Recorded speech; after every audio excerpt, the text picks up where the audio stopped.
Boa tarde, professor. A gente vai começar com o nosso tema aqui do seminário, que é a utilização de softwares QGIS como solução de baixo custo para a implantação do cadastro técnico multifinalitário nos bairros Centro e Várzea, em Itaqui, Rio Grande do Sul. Aqui são os integrantes do grupo: Felipe da Silva, Wendrick da Silva Brito, Etienne Alvar Almeida Alves, Caio Tarsis e eu, Michael Onofre. Aqui é o nosso sumário. Começa com o primeiro resumo do artigo, a introdução, justificativa, definição da área de estudo, materiais e métodos, resultados obtidos e a conclusão. Um resumo. A necessidade da utilização do cadastro técnico multifinalitário tem sido demasiadamente discutida e requerida pelo Ministério das Cidades. No entanto, o estudo ainda não são numerosos, que ainda acaba dificultando a base para ampliação de uma metodologia e utilização e atualização nem vem ocorrendo de modo acelerado, impossibilitando que os gestores municipais promovam políticas fiscais e sociais justas, como também investam no desenvolvimento das cidades, acarretando no uso principalmente em cidades de pequeno porte. Tem um sistema antigo. Para a quebra da lógica tradicional, a otimização do tempo e os sistemas digitais de banco de dados estão ganhando progressivamente espaço na gestão territorial. Apesar de sua implantação e manuseio ter custo relativamente elevado, provocada a resistência dos gestores ao uso desta tecnologia. Como alternativa para a ampliação desses sistemas, destacam-se os softwares livres, no qual os usuários podem utilizar e modificar, copiar, redestruir gratuitamente. Com isso, o objetivo deste trabalho é a ampliação do sistema de informação geográfica através dos softwares livres, que são QGIS, e no cadastramento de lote de bairros, Centro e Várzea. Como os estudos piloto e assim avaliando sua potencialidade e viabilidade para que possa expandir os demais bairros de Itaqui. Tal estudo, apesar das problemáticas ainda presentes nos softwares livres e no uso da imagem de satélite, permitiu análise qualitativa e bem como uma exploração de alguns fenômenos que ocorrem nos bairros e visando a colaboração para o planejamento urbano. Eu vou falar agora a respeito da introdução, Cadastro Técnico Multifinalitário, CTM, que esse é o significado. Bom, o Cadastro Técnico Multifinalitário, que tem a sigla como CTM, ele basicamente é uma ferramenta de gestão territorial. Bom, que basicamente ele abrange todo o sistema de registro dos elementos. E basicamente ele tem como objetivo de quê? De atender todos os setores socioeconômicos, que basicamente ele envolve toda a descrição geométrica das parcelas. Bom, de acordo com o lote, em 2005, os pontos essenciais que o CTM ele deve abranger são basicamente a representação de toda a parte cartográfica e até a avaliação socioeconômica da população. E não só isso, como também basicamente essas duas áreas, que basicamente é a área tanto como regional e a área local. A realidade atual brasileira, ela encontra-se com inúmeros municípios fazendo uso de CTM desatualizados e que também acabam não acompanhando o desenvolvimento do município. E aqui, como vocês podem ver, tem uma imagem, né, mostrando o cadastro técnico multifinalitário, essa representação dessa imagem. Bom, e essa situação em si tudinho ocorre devido ao quê? O lote em 2007 ele fala que vem ocorrendo há mais de um século de forma desestruturada, não sendo capaz de conduzir o crescimento das cidades, não só das cidades, porém começou a refinar-se no ano de 2003 com a criação do Ministério das Cidades. E essa desatualização não permite que a justiça fiscal ela propicie maior o incremento nas políticas sociais, impedindo também a cidade de desenvolver-se de modo equânime, basicamente, obstando a implantação de políticas sociais que garantem o desenvolvimento econômico e pessoal da comunidade. Bom, aqui temos uma demonstração, né, da imagem do QGIS utilizando o SIG. Bom, uma alternativa para a gestão territorial através do CTM é a utilização do SIG, que é baseado em plataformas abertas denominadas softwares livres, que podem ser utilizadas, modificadas e também retribuídas. Entre outras vantagens que são extremamente similares aos softwares tradicionais e privados. O QGIS ele é um programa de SIG, direcionado a profissionais e estudantes que necessitam de uma ferramenta que permita o trabalho, não só o trabalho, como também no espaço geográfico. Ele permite a visualização, a gerência, a edição, análise dos dados, composição de mapas, entre outras funcionalidades. Ele também desenvolve simbologias adaptadas aos instrumentos de gestão territorial.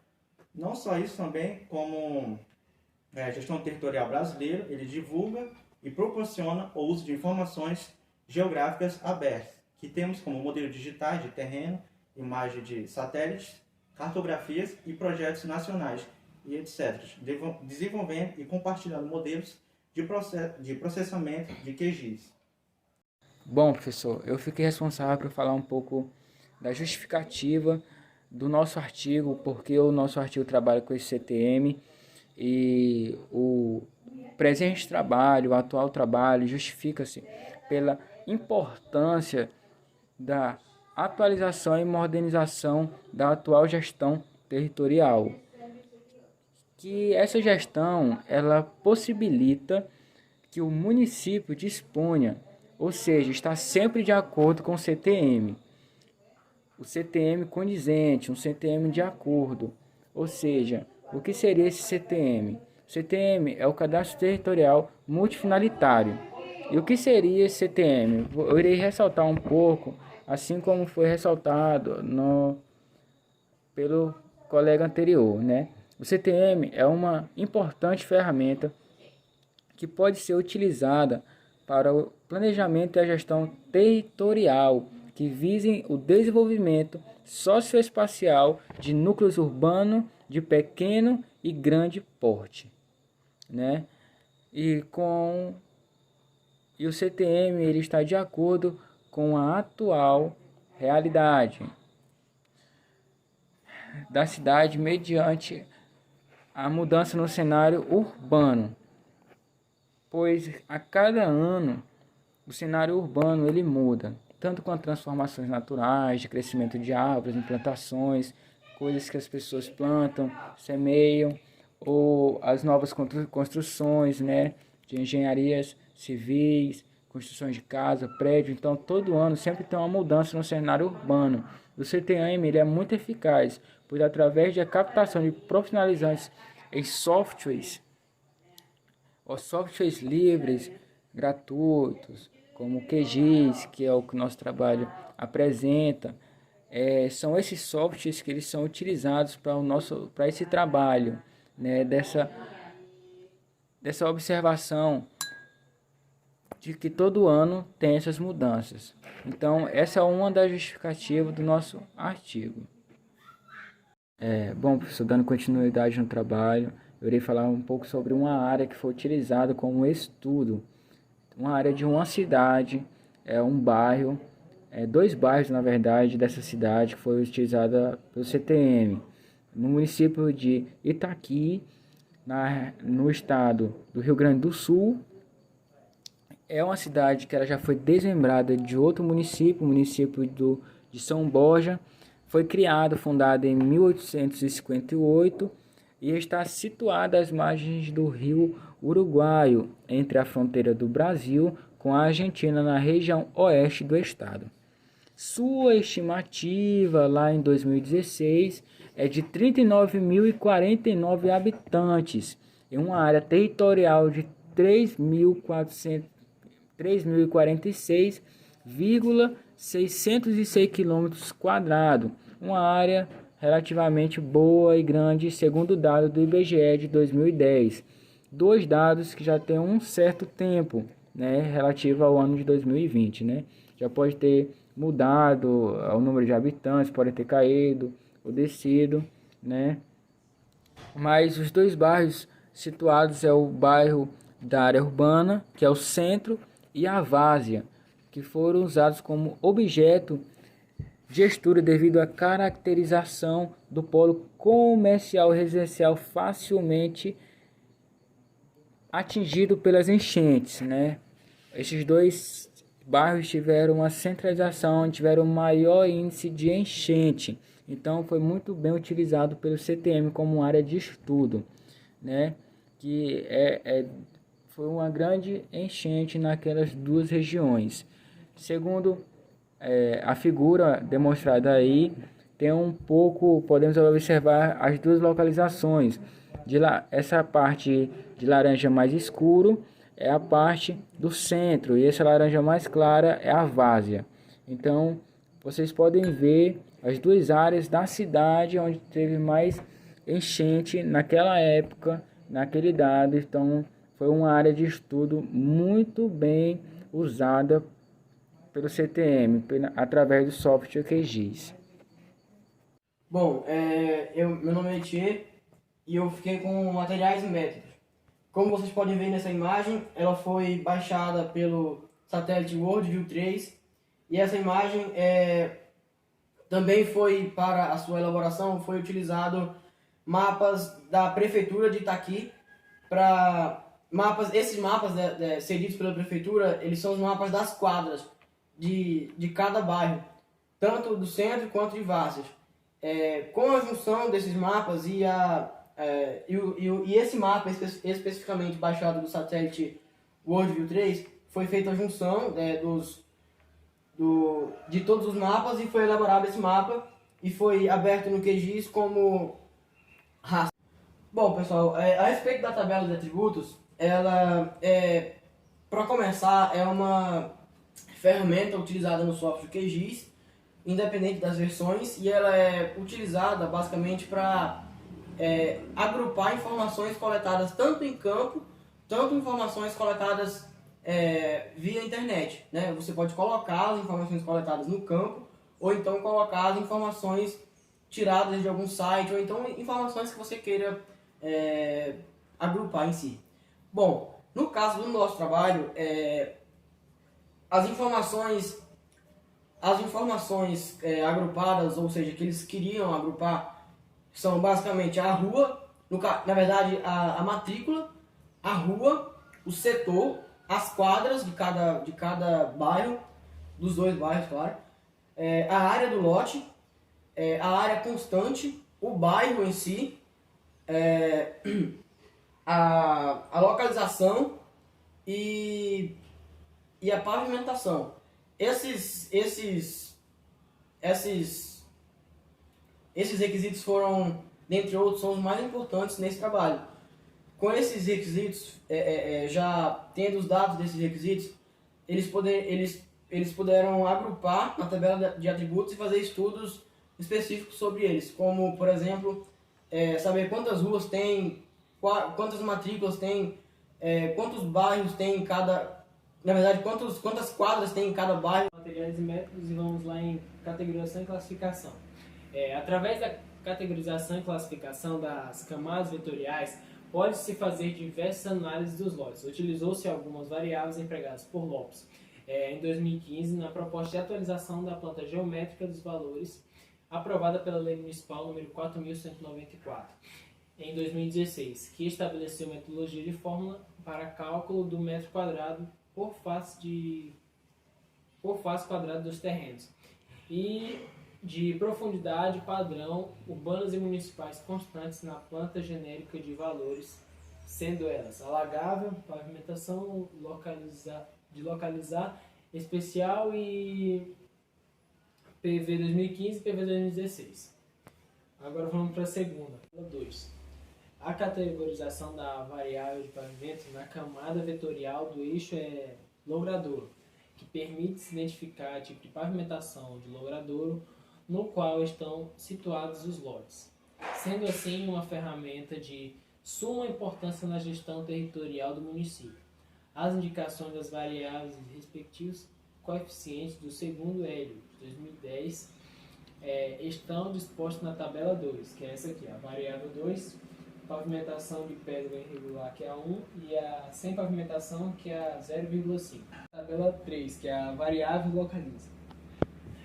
Segundo Moreno, em 2005, as amostras por vezes não são facilmente representativas no local de estudo. Então, para evitar discrepâncias na realidade da amostra das zonas, de acordo com o plano diretor, foram divididas por Lopes, em 2015, as áreas que compunham a variável localiza, que categorizava na camada vetorial lotes, podendo ser visualizado na tabela 3.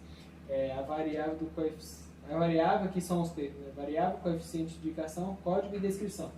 Aí vem com comercial primária e coeficiente 1,2, comercial secundária de 1,1, mista de 1,1 também, residência valorizada 1,2, residência desvalorizada 1 e povoados 0,1. E vem classificados pelo código de B1, B2, B3, B4 e B5. E na mesma ordem estão as variáveis.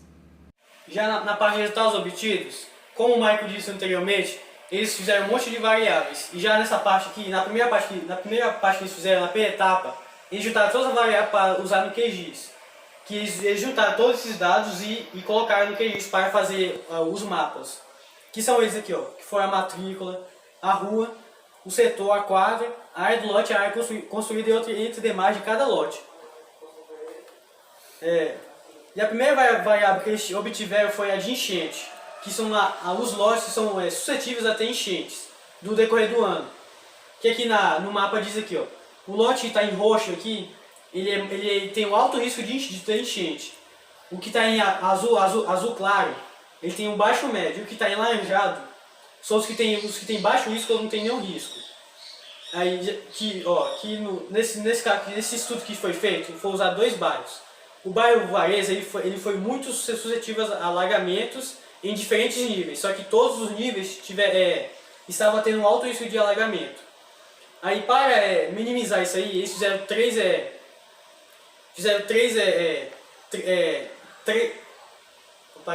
caralho. O autor do artigo ele disponibilizou 3 séries para usar nesses bairros para não ter enchente, que foi, a primeira delas foi eliminando ou reduzindo o risco.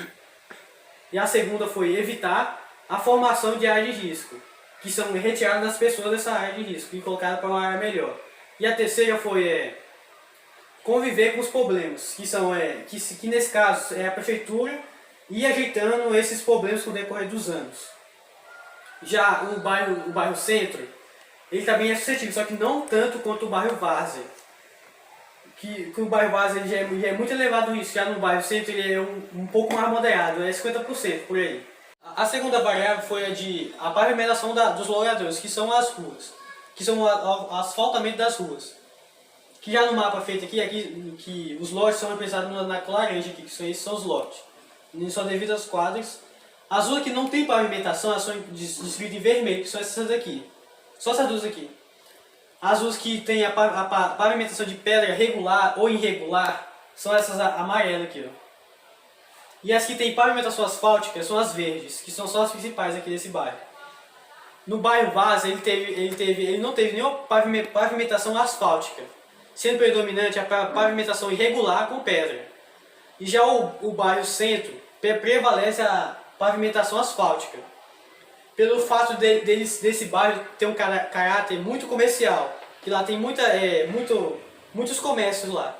Por isso que lá a prefeitura de lá, ele contribui mais para esse bairro Centro do que o bairro Várzea, que lá no Várzea tem só moradores comuns. Já no bairro Centro ele tem muito comércio, lá rende muito dinheiro para a prefeitura, por isso que eles decidiram asfaltar lá, em vez do bairro Várzea. Esse próximo variável aqui é a localização dos lotes em que eles pertencem, em que os lotes trabalham. Aqui no lote vermelho aqui, eles são os polos comerciais desse bairro aqui em si, que são esses vermelhinhos aqui. Já os mistos, que são tanto um quanto o outro, são os amarelos. A residência valorizada são os verdes bem situados, são esses daqui, esses verdes aqui. E a residência desvalorizada é o verde escuro. Que no bairro Várzea, é caracterizado por áreas apenas residências valorizadas e predominantemente desvalorizadas. Sendo assim que precisa de mais equipamentos públicos no bairro de Várzea, porque ele está sendo muito... porque ele não tem muito polo comercial lá, só tem residência valorizada e desvalorizada. Já o bairro Centro, como ele tem mais investimento do município, ele tem muitos polos comerciais, que são esses vermelhos aqui, e mistos. No que ele se destaca mais nessa variável, que ele tem mais polos comerciais. E por isso que ele é muito mais bem organizado do que o Várzea, o Centro. Já essa próxima variável é os lotes que são variável a zonas de risco, que são a variável assaltos, furtos, essas coisas aí. A zona de risco os que não pertencem à zona de risco são os que estão em azul aqui, que são os lotes em azul. Os que pertencem à zona de risco são os lotes em vermelho.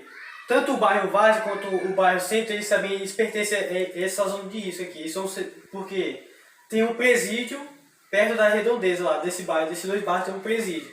Por isso que tanto o Várzea e o Centro são suscetíveis a ter furtos ou roubos. Já essa variável aqui é a variável essa variável aqui é a diferença de metros quadrados entre as plantas genéticas de valores. São os preços de cada metro quadrado de cada bairro. Que o bairro Várzea ele sofreu muito até alterações, porque ele está sendo muito desvalorizado. No aspecto de pavimento e tendo muita enchente, o preço quadrado dele abaixou. Então o lote de Várzea ele não tem um valor comercial muito alto. Mas os lotes do bairro Centro, como lá tem pavimento em quase todas as ruas, não tem muita enchente, e também a prefeitura investe muito nesse bairro Centro, o preço do quadrado do lote é muito mais alto, chegando aqui no preço de 0,52 reais por metro quadrado. Já para concluir o nosso seminário aqui, tem as conclusões, que são para ver se o software, usando a tecnologia do software, foi possível fazer esse trabalho. Com base no resultado obtidos, foi possível considerar que o software QGIS se apresentou muito eficiente, aplicado à gestão territorial. Apesar dos fatores complicadores que foi apresentado no decorrer do trabalho, ele foi um software muito eficiente para o trabalho, sendo possível comunicar os problemas obtidos com os administradores, mas foi tudo bem feito com o software. A utilização da imagem de satélite, ela cumpriu seu papel, sendo muito importante para a base da utilização do cadastro técnico multifinalitário. Ela também foi de muita importância para o cadastro, para o CTM, que é o cadastro técnico multifinalitário. Com medo da decorrência das limitações fiscais que obstruíram a visualização de alguns lotes, que sugere que nesse caso se ocorra outras tecnologias que possam fazer esse trabalho melhor do que manualmente no campo. Esse trabalho ele possibilitaria que o CTMR, que é o Cadastro Técnico Multifinalitário do município, se mantivesse atualizado, devidamente informatizado. Então esse trabalho que foi feito com o software livre, aplicado à gestão territorial, ele se tornou eficiente, super eficiente para o trabalho aqui. Então ele está aprovado. Então, professor, esse foi o nosso trabalho aqui. Que foi, né? Não. Então esse foi o nosso trabalho aqui. Nosso seminário foi esse. Obrigado, tchau. Que lindo, cara! Que atitude de